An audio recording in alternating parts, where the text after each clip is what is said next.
Emploi. C'est un organisme d'économie sociale de Valleyfield qui s'occupe des jeunes femmes de 14 à 24 ans qui vivent des difficultés. Et le député de Beauharnois, Claude Reid, m'expliquait qu'en décembre dernier, leur local est passé au feu, toute la communauté s'est mobilisée et ça réouvre la semaine prochaine. Donc, bravo, il aide les jeunes femmes qui ont toutes sortes de difficultés. Aujourd'hui, on franchit un cap qui est important, 5000 décès.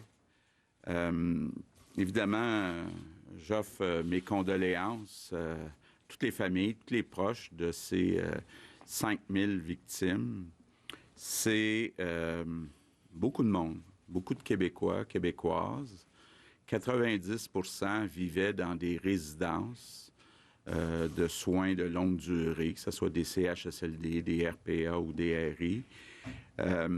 Évidemment, là,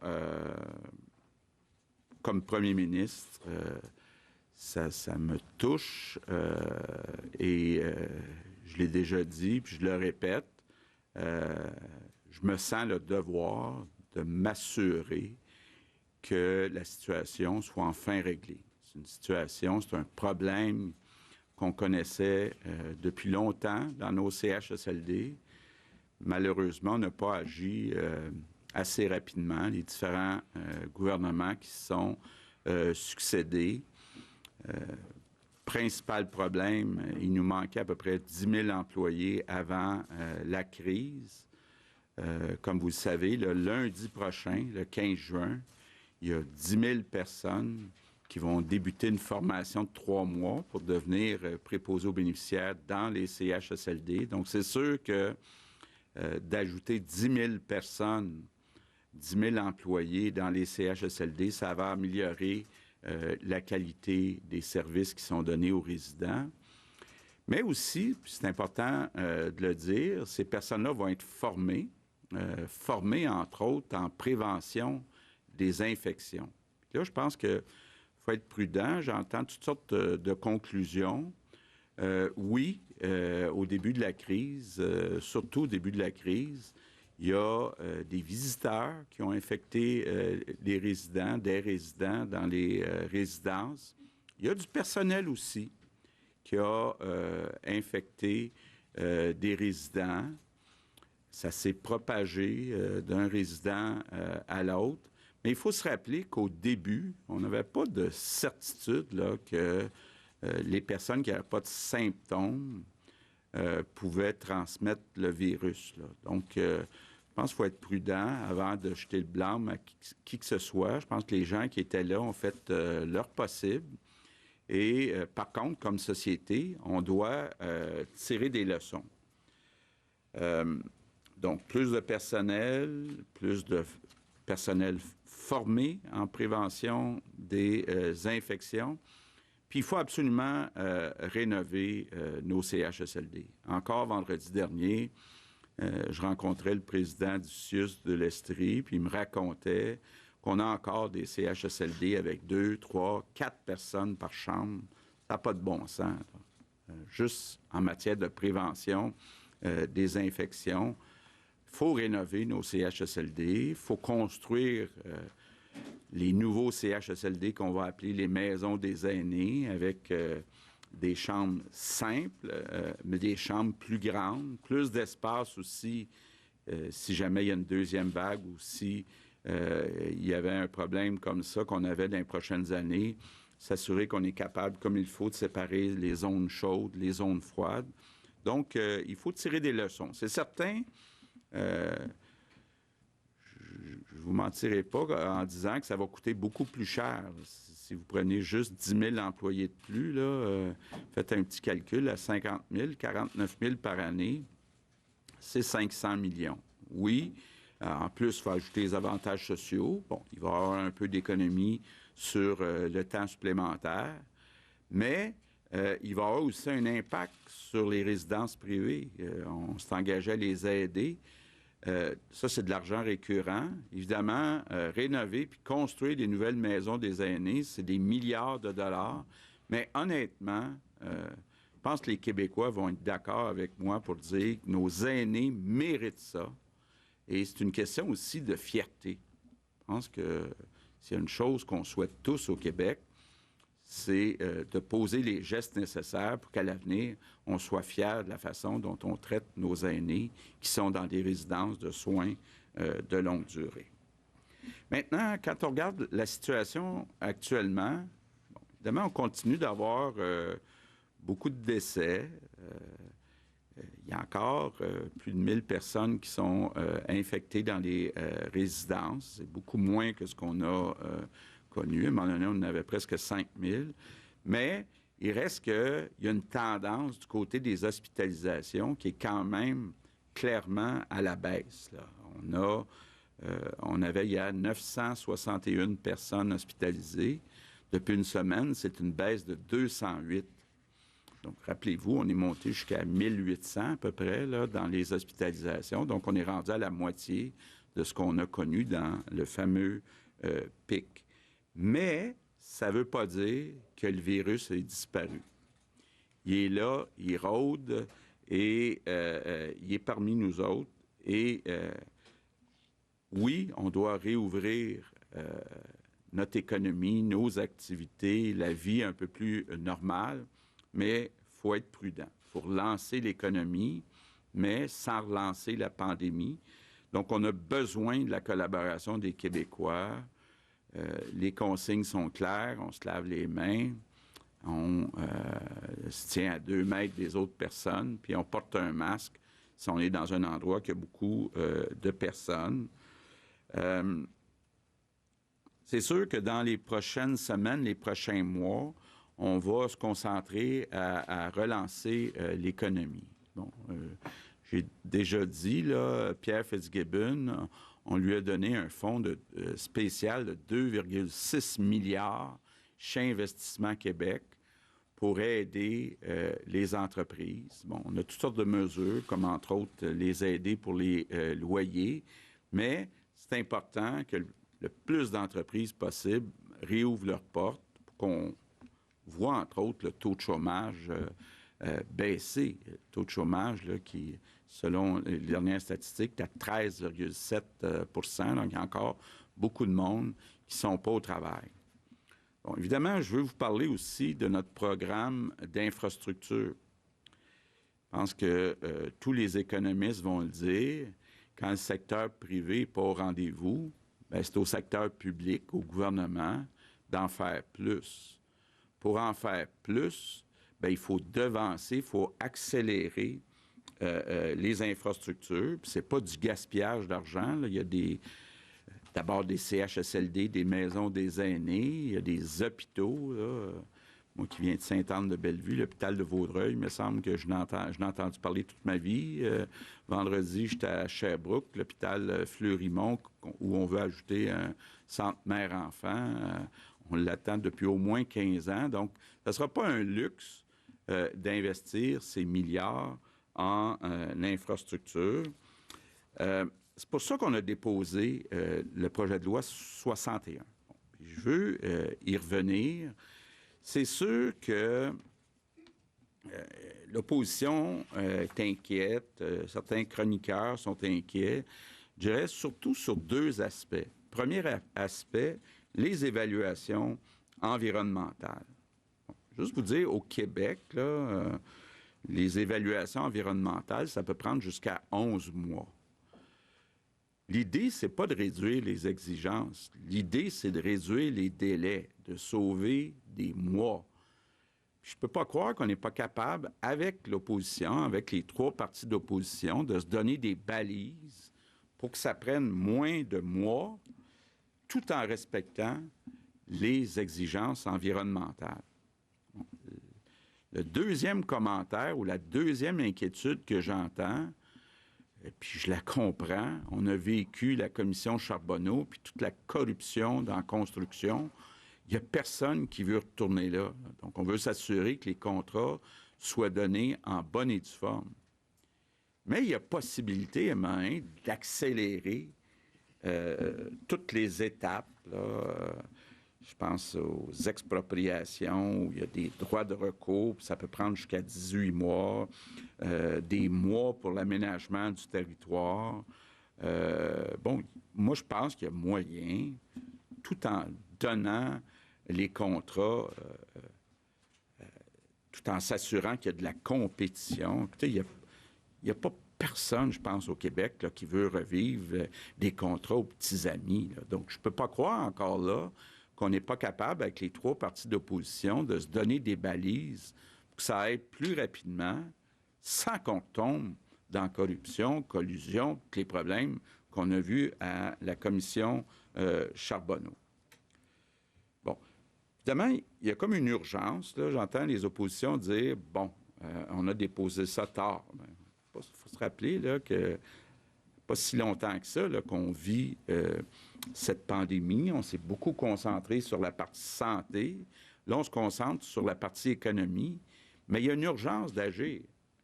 Il y a une urgence, d'abord, de rénover nos CHSLD, nos maisons des aînés, de remettre au travail les gens du secteur de la construction qui ont moins de travail du côté de l'entreprise privée. Puis aujourd'hui, je vais lancer un message aux 3 partis d'opposition. Je pense que les Québécois souhaitent qu'on travaille ensemble. Et il y a une urgence d'agir. Donc, je sais que la session était supposée de terminer vendredi. Ce que moi, je veux dire aux 3 partis d'opposition, c'est que si c'est nécessaire de la prolonger pour être capable d'adopter ce projet de loi-là, puis de remettre des personnes au travail, des Québécois au travail rapidement, on est prêt à le faire. Je pense qu'on a tous un devoir, là, pour le bien de l'ensemble des Québécois, de s'assurer qu'on devance des projets d'infrastructure, tout en se donnant des balises pour pas qu'il y ait de corruption, pour que les évaluations environnementales se fassent, quitte à se faire plus rapidement. Là, je suis certain qu'on est capable de faire des évaluations environnementales en moins que 11 mois. Donc, moi, j'invite les 3 partis d'opposition à travailler. Tout le monde de bonne foi. Moi, je suis convaincu qu'on est capable de s'entendre pour le bien des Québécois. Merci. Good morning. Bonjour.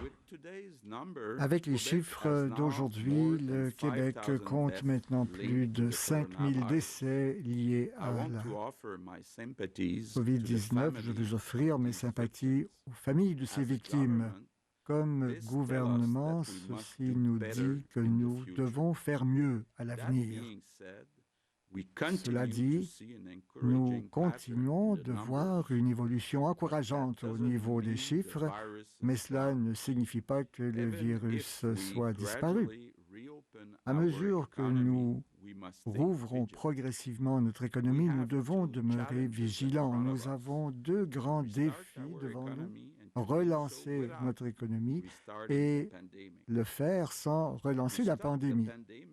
Pour stopper la pandémie, nous devons continuer de respecter les directives de la santé publique et pour relancer notre économie, entre autres, nous comptons sur notre programme d'infrastructure. Avec le projet de loi 61, nous visons à accélérer ces projets comme le réaménagement des hôpitaux, les résidences pour personnes âgées, les transports en commun, mais nous voulons adopter ce projet de loi avec la collaboration des partis d'opposition. Nous n'avons jamais eu l'intention, et je l'ai dit dès le début, de forcer l'adoption. Merci, Monsieur le Premier ministre. Alors, pour la période des questions, en français, nous allons débuter aujourd'hui avec Alain Laforêt, TVA Nouvelles. Monsieur le Premier ministre, Mme McCann, Dr Arruda, une question en 2 temps. Monsieur Legault, les oppositions, bon, vous avez pris le point de presse pour mettre tout votre poids pour faire adopter le projet de loi 61. Ce que réclament les oppositions, ils disent dépenser. Vous n'avez pas besoin du projet de loi pour le faire. Lancer les projets. Êtes-vous prêt à retirer le projet de loi? Dr Arruda, avez-vous besoin de 2 ans pour maintenir la loi sur la santé publique? Bon, d'abord, là, la question du 2 ans, ce n'est pas dans la loi. Il n'y a pas de date limite. On est prêt à négocier s'ils veulent une date limite sur ce qu'on appelle là, l'urgence sanitaire. Maintenant, je veux revenir, parce que j'ai entendu certains critiques de l'opposition dire on n'a pas besoin du projet de loi 61. Franchement, là, quand on regarde, évidemment, c'est peut-être vrai pour une école. Peut-être qu'on peut y arriver en quelques mois. Mais quand on construit quelque chose d'un peu plus gros, quand il y a une route, quand il y a un hôpital, bon, il y a le processus d'expropriation qui peut prendre jusqu'à 18 mois. Il y a le processus d'autorisation environnementale qui peut prendre jusqu'à 11 mois. Ensuite, il y a toutes les autorisations pour l'aménagement du territoire. On ajoute un autre 2-3 mois. Et, bon, je passe d'autres secteurs, là, la faune, dépendamment. Donc, si on veut faire, vous savez, l'été, ça ne dure pas longtemps au Québec, là, donc on entre dans la saison de la construction. Si on veut être capable d'avoir tout le secteur de la construction occupé cet été et l'été 2021, on a besoin du projet de loi 61. Puis je répète ce que j'ai dit tantôt, on est prêt à des aménagements.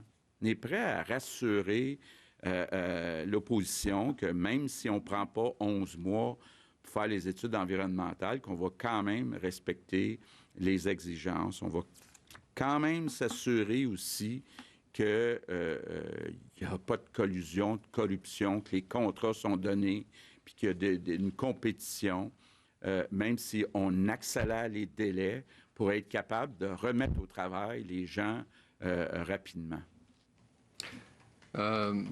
On approche du bilan. Votre bon et votre mauvais coup des derniers 88 jours? Écoutez, là, je vais vous laisser ça, là.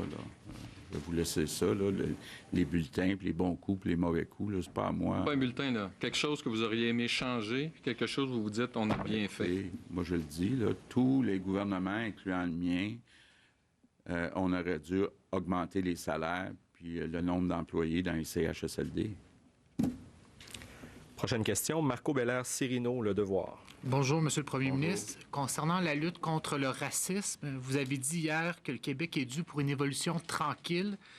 Plusieurs ont trouvé votre expression faible, lui préférant celle, par exemple, de révolution active. Concrètement, que peut-on attendre de votre gouvernement d'ici les prochaines élections générales en 2022 pour faire reculer le racisme au Québec? Bon, j'aimerais ça que vous me donniez quelques jours. Je suis en train de rencontrer certaines personnes avant de faire une annonce. Mais moi, je veux des résultats. Je suis quelqu'un de pragmatique. Je veux pas seulement des discours. Je veux qu'on trouve un moyen de réduire, idéalement, de faire disparaître complètement le racisme au Québec, dans tous les domaines, incluant le domaine policier. Donc, je suis en train de consulter quelques personnes, puis je devrais être capable, au cours des prochains jours, d'annoncer exactement le mandat, puis les balises de ce qu'on va se donner pour agir. Moi, je veux qu'on agisse. La semaine dernière, on vous a demandé comment expliquer la sous-représentation de personnes racisées issues de la diversité dans la fonction publique. Vous nous avez dit que, bon, la plupart des postes se trouvent à Québec, puis moins de personnes racisées que dans la grande région de Montréal, par exemple. La Commission des droits de la personne et des droits de la jeunesse a diffusé un rapport qui montre que, par exemple, dans les succursales de la Société des alcools du Québec, il y a seulement 122 minorités visibles sur 7 500 employés, c'est 1,6 %.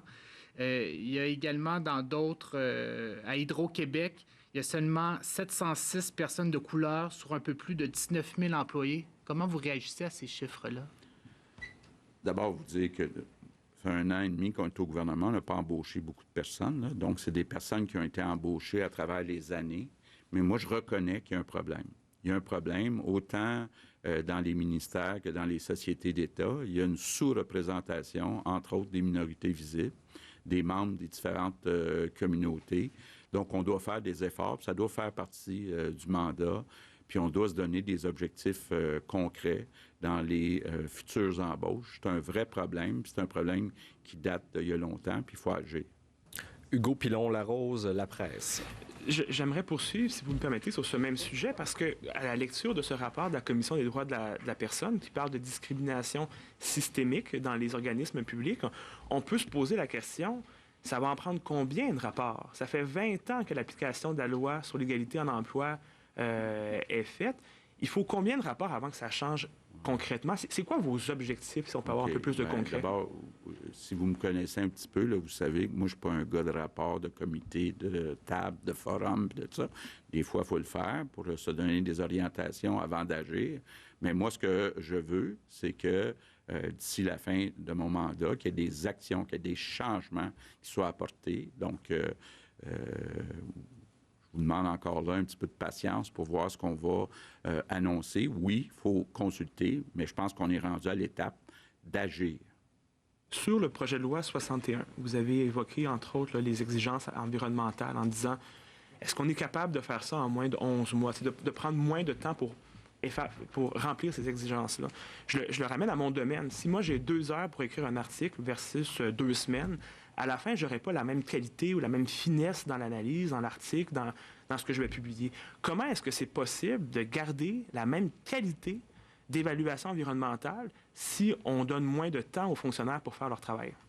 Bien, c'est une question de gros bon sens, là. Je pense que d'évaluer les impacts environnementaux d'un projet, ça ne prend pas nécessairement 11 mois. On peut très bien faire le travail beaucoup plus rapidement.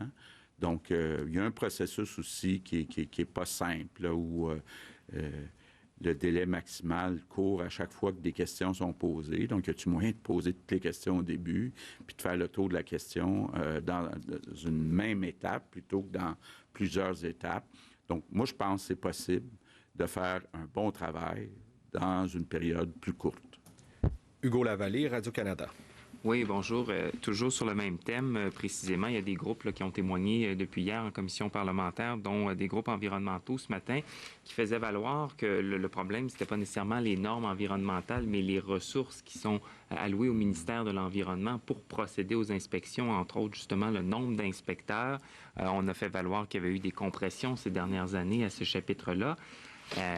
Dans ce contexte-là, pourquoi avoir besoin du projet de loi 61 puis des articles sur l'environnement? Est-ce qu'il ne s'agirait pas simplement pour vous d'ajouter des ressources pour qu'on puisse traiter plus de dossiers à la fois plus rapidement? Bien, moi, je pense qu'il faut faire les deux. On a déjà commencé à faire les deux, mais c'est-à-dire on a commencé à rajouter des ressources, mais si c'est nécessaire d'en ajouter, on va en ajouter aussi. Mais il y a un processus, là, puis des délais minimums qui peuvent être réduits. Concernant les problématiques de racisme, vous évoquez un plan ou enfin une solution ces prochains jours. On voit que c'est quand même un problème transversal, là. Ça touche le logement, ça touche la sécurité publique, ça touche le travail, la fonction publique, donc le Conseil du Trésor. Comment s'assurer qu'il y a une concertation des actions? Parce qu'on a l'impression que ça ne peut pas être confié à un ministre plutôt qu'à un autre, puisque c'est une problématique très large. Est-ce que ça ne fait pas partie, justement, du problème? Bien, effectivement, là, le groupe qui sera responsable devra s'assurer de voir les impacts dans tous les ministères. Ce n'est pas seulement un ministère qui est concerné, il y en a plusieurs. Et dans notre société aussi, il y a plusieurs endroits là où il faut agir. Donc, le groupe sera effectivement un groupe transversal. Maintenant, autour de Geneviève Lajoie, le Journal de Québec, le Journal de Montréal. Bonjour, messieurs, madame. Il y a des tenanciers de bar qui menacent maintenant de désobéir. Si c'est le cas, est-ce que vous allez envoyer des gens pour leur donner des amendes ou envoyer des inspecteurs de la SNESST? Bien, il faut respecter la loi, là. On s'est dit qu'on voulait déconfiner de façon graduelle. Donc, ce qu'on dit, c'est qu'on va réouvrir graduellement les restaurants, puis éventuellement les bars. Mais pour le bien de l'ensemble de la société québécoise, la dernière chose qu'on veut, c'est d'avoir une augmentation de la propagation du virus parce qu'on ouvre tout en même temps. Donc, on va faire respecter la loi, puis ce qui doit être fermé doit rester fermé. Concernant la distanciation physique, M. Arruda, ici, c'est 2 mètres. Au Québec, c'est 2 mètres. Ailleurs dans le monde, c'est souvent 1 mètre. L'OMS recommande 1 mètre. Vous avez laissé entendre la semaine dernière que même lors de l'annonce pour les sports, qu'éventuellement, ça pourrait devenir 1 mètre. Pourquoi on est différent du reste du monde et quand ça va être 1 mètre ici? Il faut comprendre que tout ça est analysé en fonction des risques potentiels. Ce qu'on sait, c'est qu'à 2 mètres, le risque est relativement faible. Ça ne veut pas dire que c'est pas possible. Hein? Vous savez, dans la vie, tout peut arriver. À 1,5 mètre, on a un gain aussi. Encore plus que par rapport à 1 mètre. Fait que c'est ça que fait le choix. On est allé avec un 2 mètres parce que de toute façon, vous comprendrez que quand on dit 2 mètres, les gens vont se retrouver à l'intérieur du mètre 1,5, 1 mètre aussi, hein, dans quelques occasions. Ça a été une notion de prudence, mais là, maintenant, avec la reprise, je vous dirais, des activités dans la société, avec la faisabilité de certaines choses, avec certaines clientèles qui sont beaucoup moins à risque, notamment les personnes jeunes ou en bonne santé, mais ça se peut qu'on évolue à l'intérieur de ça en regardant aussi les expériences internationales quand ils ont pris certaines décisions par rapport à un autre. Vous savez, c'est comme la tension artérielle. On dit 640 sur 90, on peut la baisser à 120 sur 80. C'est une courbe, souvent en termes de protection. Puis nous, on agit, je vous dirais, avec une prudence, sachant très bien que quand on dit 2 mètres, là, je suis pas en train de dire aux gens d'aller à 1 mètre ou à 1,5, parce que ça peut être interprété par toutes sortes de gens. En allant à 2 mètres, on allait avoir une plus grande protection. C'est un nouveau virus. On ne sait pas comment il se comportait. Même dans les écoles, on a tenu à ça antérieurement parce qu'on avait peur que les enfants fassent des grosses éclosions puis transmettent à leurs parents et à leurs grands-parents. Là, on est en train de réévaluer en fonction du risque. Pour le moment, on est avec un 2 mètres. Pour ce qui est de certaines activités, maintenant, sportives, etc., il y a des balises qui sont faites. Les contacts, je vous dirais, rapides sont peut-être à moins haut risque, surtout si c'est à l'extérieur qu'à l'intérieur. Mais tout ça est en train de se faire évaluer. Puis on essaie de vérifier les données probantes comme telles. C'est clair que 2 mètres, c'est mieux que 1,5, puis c'est mieux que 1 mètre. Le risque va chuter, par contre, de façon très importante après 2 mètres. Très bien. Patrice Bergeron, La Presse canadienne. Bonjour à vous. Monsieur le Premier ministre, hier, donc, il y a eu les consultations sur le projet de loi 61. Les représentants du milieu de la construction se sont exprimés. Ils ont dit que, bon, ils n'allaient pas retourner dans la corruption, la collusion. Est-ce que ces propos-là ont été de nature à vous rassurer, justement, sur les nouvelles pratiques dans le milieu de la construction? Les propos de qui? Du milieu de des gens qui se sont exprimés hier, là, ils ont dit vaguement que, bon, c'était derrière eux, la commission Charbonneau, puis que l'industrie s'est améliorée depuis ce temps-là. Là. Bien, écoutez, n'oubliez pas que dans notre équipe, on a Sonia Lebel. Hein? Donc, on a ça. On a Christian Dubé, comptable agréé. On a quelques comptables agréés dans l'équipe. Moi, honnêtement, là, ça ne m'inquiète pas, là, la corruption. Il y a bien même du monde qui ont milité à la CAQ parce qu'ils étaient tannés de la corruption dans d'autres partis. Donc, c'est sûr que on va mettre en place les mesures nécessaires pour pas qu'il y en ait de corruption, là. Donc. Et vous avez dit tout à l'heure que les Québécois envoient le message qu'ils souhaitent que les partis travaillent ensemble pour que le projet de loi soit adopté puis que les projets aillent de l'avant. C'est un message qui s'adresse probablement aussi à votre parti puis à vous aussi. Vous avez parlé d'aménagement. Quel genre d'aménagement vous seriez prêt à faire pour justement faire un pas vers les oppositions et faire adopter votre projet de loi? Bien, de mettre des balises, c'est un peu à eux à nous le dire. Là. C'est à partir du moment où on dit qu'il n'est pas question de réduire les exigences, mais on veut réduire les délais. Bien, il me semble qu'autour de ça, on devrait être capable de travailler. Bon, on a donné une liste de 200 projets. Ce qu'ils veulent l'enlever, en rajouter. Ce sont des projets, à mon avis, qui font consensus au Québec là, pour certaines routes, certains projets de transport en commun, d'hôpitaux, d'écoles. Bon, s'ils ont de la misère avec certains projets, parce qu'ils pensent, par exemple, que tel projet pourrait avoir un impact très négatif sur l'environnement, bien, peut-être qu'on peut revoir la liste des projets, mais j'aimerais mieux comprendre leurs inquiétudes. Olivier Bossé, Le Soleil. Bonjour.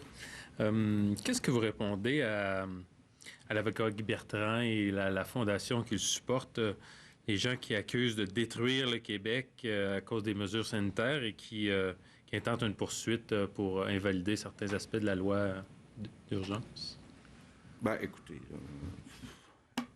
moi, je pense que les mesures qu'on a prises étaient nécessaires, ressemblaient à des mesures qui ont été prises un peu partout dans le monde. On avait un virus qui se propageait à la vitesse grand V.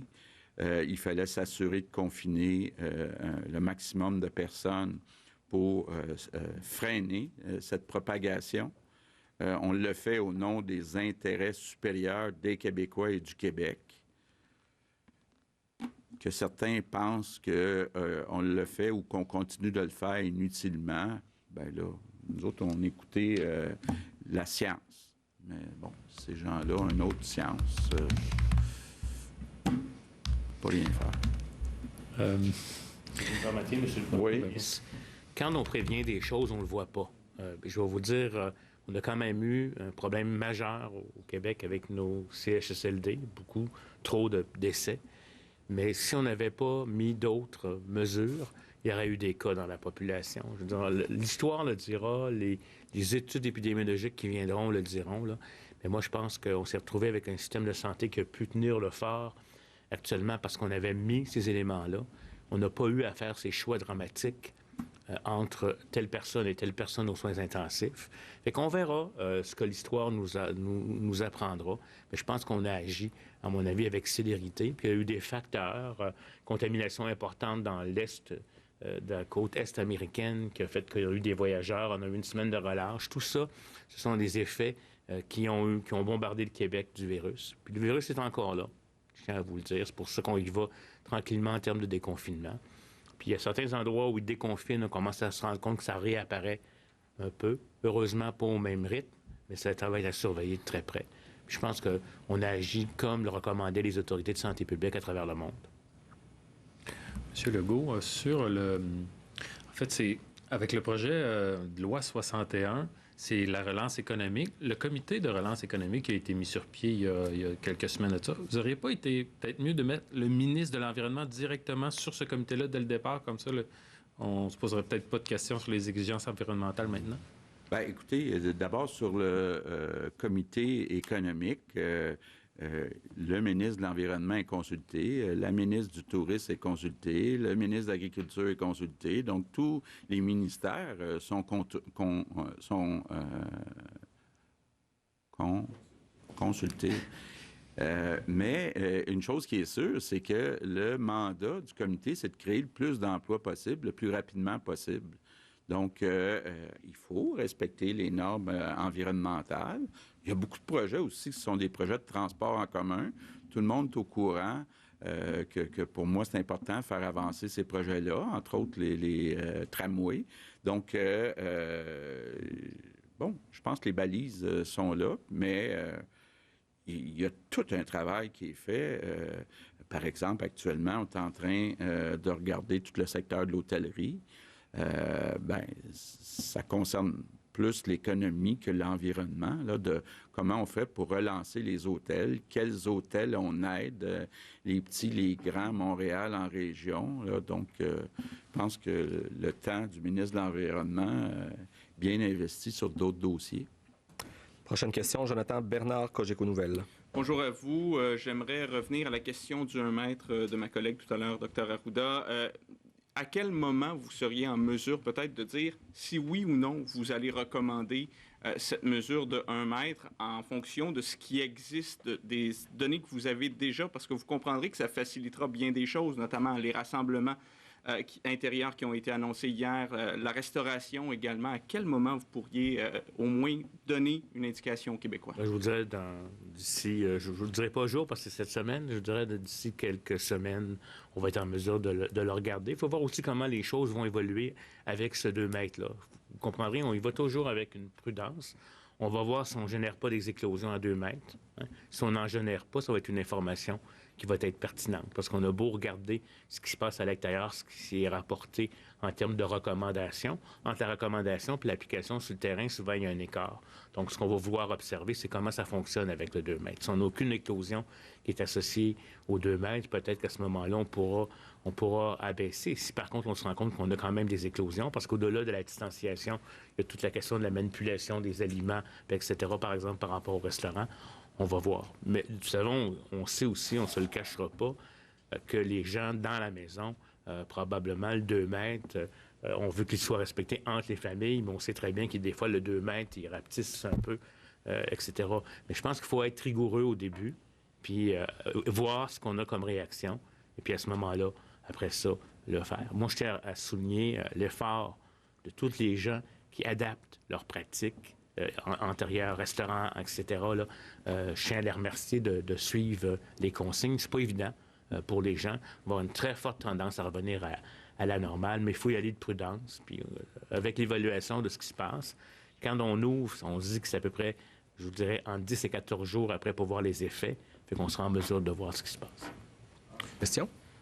Il y a plusieurs voix qui s'élèvent aujourd'hui. Ce sont les propriétaires de centres de conditionnement privés qui étaient devant l'Assemblée nationale. Il y a les écoles de conduite également. Êtes-vous en mesure de donner plus précisément à ceux qui se qualifient d'oubliés du déconfinement un horizon? Parce que plusieurs se disent actuellement dans le néant.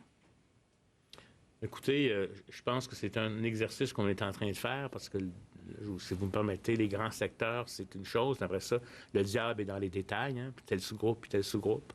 On est en train de le regarder. On va essayer de l'annoncer le plus possible pour que les gens voient la perspective, là, pour pas qu'ils soient confrontés. On n'a pas l'intention. C'est pas des gens, on n'a pas fait des choix délibérés d'oublier des personnes ou autres. Mais comme je vous dis, c'est toujours dans cette logique-là de voir qu'on déconfine, on regarde la volumétrie, on voit comment ça réagit, puis après ça, on le fait. Mais je pense que d'ici quelques, je dirais pas jours, je vais dire semaines, puis là, on sera en mesure d'avoir un plan plus précis par rapport au secteur d'activité, en étant aussi au fait qu'on va être plus sûr. Plus on avance, plus on est sûr que le déconfinement se passe bien et donc on peut ouvrir la machine. Notre crainte actuellement, même si les choses vont bien, c'est qu'on se remette à remonter puis là qu'on soit obligé de redéconfiner des groupes par en arrière. Mais je comprends ces personnes. Je suis moi-même, à chaque fois que je circule que je veux aller quelque part puis que c'est fermé, je me dis, mais qui a fermé ça? Parce qu'on oublie. Non, mais c'est sérieux, je vous dis très sérieusement. Des fois, je dois aller faire l'épicerie, puis c'était fermé cette journée-là. Des fois, je me dis, je vais aller au restaurant, c'est vrai, les restaurants sont fermés. Donc, on se rend compte que c'est difficile pour ces-là, puis on ne fait pas par plaisir. Mais il faut garder cette prudence-là. Merci. Je n'aurai pas le temps de refaire un tour complet, mais je peux prendre quelques questions additionnelles en français avant de passer à l'anglais. Alain Laforêt, TVA. On en a parlé il y a plusieurs semaines, M. Legault, puis on avait convenu tous les deux qu'en 1918, on n'était pas au monde, là, puis on attend cette deuxième vague-là. J'en avais parlé avec le Dr Arruda qui avait dit que j'avais été critiqué parce que j'avais acheté trop de médicaments pour le H1N1. Quelles sont les mesures prises pour la deuxième vague au niveau de l'équipement de protection? Est-ce qu'il y a des réserves qui se font actuellement et comment ça fonctionne? Bon, pour l'équipement, je pense bien là, que si ça arrive cet automne, on va être pas mal autonome au Québec. Je sais que le gouvernement fédéral, en plus, est en train de se bâtir une réserve, mais on est en train de s'assurer là, dans les 4 items les plus importants, donc les masques, N95 chirurgicaux, les gants, puis les blouses, qu'on soit capable d'avoir suffisamment d'inventaire, dont une bonne partie fabriquée au Québec. Oui, pour Dr Arruda, le gouvernement de l'Alberta a conclu une entente avec des entreprises de restauration rapide comme McDonald's, AEW pour distribuer massivement des masques. Alors, à la commande à l'auto, les gens peuvent demander d'avoir des masques. Est-ce que c'est l'intention de la santé publique de distribuer massivement des masques partout au Québec? Actuellement, l'intention de la santé publique, c'est de s'assurer que les gens puissent avoir accès à des couvre-visages. Je ne sais pas quelle est la nature des masques qui sont distribués. Des masques chirurgicaux. Disons que pour nous, actuellement, notre intention n'est pas celle-là. Là. Je ne veux pas dire que tout peut être regardé et fait. On veut quand même préserver les masques, je vous dirais, médicaux pour le secteur médical. Par contre, on veut rendre accessible, puis je pense qu'il y a beaucoup d'entreprises qui peuvent rendre accessible des couvre-visages de qualité quand même qui ont un impact en vie communautaire. On n'est pas en situation de soins, puis c'est ce qu'on va favoriser. Et comme je vous l'ai dit, actuellement, il n'y a pas question de le rendre obligatoire. La question est revenue souvent, là, mais si jamais on le faisait, on s'assurerait que les personnes qui n'ont pas les moyens, pour toutes sortes de raisons, d'y avoir accès. Il y a eu des masques qui ont été offerts ou des argents offerts, notamment à Montréal, etc., antérieurement. Là, on évalue la situation. Puis j'en profite pour encourager les Québécois qui circulent même à l'extérieur des zones de la CMM, à porter le masque quand vous vous déplacez, puis que vous allez rentrer, à porter le couvre-visage, je dirais, quand vous allez être à moins de 2 mètres potentiellement. C'est une pratique qu'il faut essayer de maintenir. Rapidement, M. Pilon-Larose, la presse. Mon collègue parlait tantôt de notre degré de préparation à cette deuxième vague. Monsieur Arruda, Dr Arruda, est-ce que en ce moment, dans l'avancée des connaissances scientifiques que nous avons, vous nous prévenez, préparez-vous à une deuxième vague assurément cet automne? Écoutez, j'aimerais bien vous dire non, puis j'aimerais bien vous dire que dans 9 mois, tout va être terminé. Ce serait mon plus grand plaisir. Ce qu'on observe actuellement, c'est une baisse, bien entendu, importante. La première vague, pour moi, elle n'est pas encore tout à fait terminée parce qu'on vient à peine de déconfiner, puis j'aimerais savoir m'assurer que ça continue à baisser puis que ça va rester bas. Il y a toujours dans ces virus respiratoires-là, souvent, une saisonnalité. Donc, cette baisse-là est associée au fait que, bon, elle a balayé le Québec. Peut-être que la saisonnalité va faire que ça a baissé. Mais très honnêtement, je pense que de ne pas considérer qu'on aurait une deuxième vague serait dangereux. Parce que si jamais elle nous frappe et qu'on n'est pas prêt, c'est pour ça qu'on on a commencé à faire les bilans, on identifie nos zones de fragilité, on veut améliorer tous les processus, que ce soit dans la vigie, la surveillance, la déclaration des décès, s'assurer d'avoir les gens nécessaires pour faire les interventions. On a informatisé plusieurs des processus de gestion de cas, de contact. On veut avoir du matériel pour faire du dépistage. On va être en mesure de former des équipes en PCI dans les différents endroits. Fait que tout ça, c'est clair qu'on est en train de regarder là où il y avait des fragilités. La formation des 10 000 travailleurs, ça a été un des facteurs majeurs, à mon avis, de manquer de personnel qui a fait qu'on a eu une situation effroyable. Oui, je pense qu'il faut se préparer pour une deuxième vague. Puis une deuxième vague peut être encore plus compliquée, juste pour vous dire, parce que ça va venir malheureusement aussi avec la saison des autres virus respiratoires et de l'influenza. Alors, donc, c'est la priorité du réseau actuellement de se préparer pour la deuxième vague. Effectivement, il faut se préparer aussi pour la vaccination contre l'influenza. Alors, c'est notre priorité cet été. Et effectivement, on a toute une opération au niveau des CHSLD, au niveau des résidences, au niveau des hôpitaux. Même on reprend les activités régulières justement pour donner accès aux gens. On a mis en suspens certaines opérations. Alors, on les fait là, actuellement à rythme accéléré. Et cette préparation va durer tout l'été. Le personnel, l'équipement, la formation aussi. Et on a une attention particulière pour Montréal et pour la grande région de Montréal. On veut bien comprendre qu'est-ce qui s'est passé à Montréal au niveau de la coordination des activités. Et on a nommé aujourd'hui une sous-ministre qui va s'amener à Montréal et qui va travailler avec les différents établissements, avec la santé publique aussi, pour vraiment faire un bon diagnostic et voir à ce que ce soit amélioré pour la deuxième vague. Alors, c'est le focus premier du réseau. Dernière question en français, Geneviève Lajoie. Monsieur Legault, on va prendre la décision cette semaine pour la rentrée scolaire de septembre. Les scénarios, en tout cas, ça va être rendu public cette semaine pour que les écoles aient le temps de se préparer à la rentrée de septembre. Mais la situation pourrait très bien changer. Et d'un côté comme de l'autre, ça pourrait s'améliorer, ça pourrait se détériorer. Est-ce que donc la situation, la décision qui va être prise cette semaine, est-ce que c'est une décision finale ou est-ce que vous allez réajuster le tir pour la rentrée de septembre durant l'été? Bien, il y a toujours une possibilité de réajuster le tir, là. On déconfine graduellement, on regarde les impacts, on suit éventuellement, on ne l'espère pas, mais peut-être une deuxième vague. Donc, ce qu'on souhaite, c'est que tous les étudiants retournent à l'école le 1er septembre, mais en même temps, on va suivre la situation de très près dans les prochaines semaines. Merci. So time now for questions in English. We'll start today with Cathy Sonnet. Le Québec a maintenant dépassé le cap des 5 000 morts avec 5 029 décès. Monsieur Legault qui a tenu d'abord à le souligner.